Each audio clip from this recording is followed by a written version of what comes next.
Welcome to Burlap Teachers. Enjoy the video. In this video, I will explain how to program a Dodge Caravan key fob. This guide will walk you through the straightforward process, ensuring you can easily set up your new or replacement key fob. You'll need all your key fobs, both old and new, to complete the programming in one session.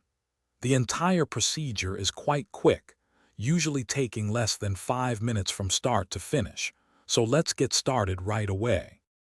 To begin, make sure you are inside your Dodge Caravan with all the doors securely closed.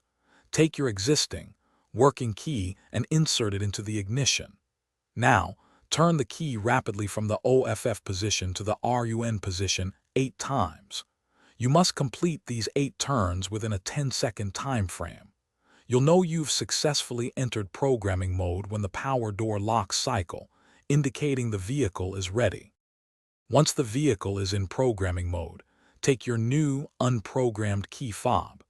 Within 20 seconds of the door lock cycling, press any button on the new key fob. You should hear the door lock cycle once more, confirming successful programming.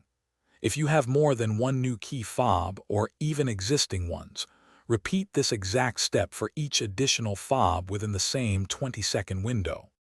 After you have programmed all your desired key fobs, it's time to exit the programming mode. Simply turn the ignition key to the OFF position. Then, remove the key from the ignition.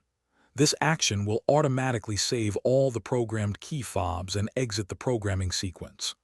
Finally, take a moment to test each of your key fobs to ensure they all lock, unlock, and function as expected with your Dodge Caravan. Thanks for watching. Consider subscribing if this video helped you.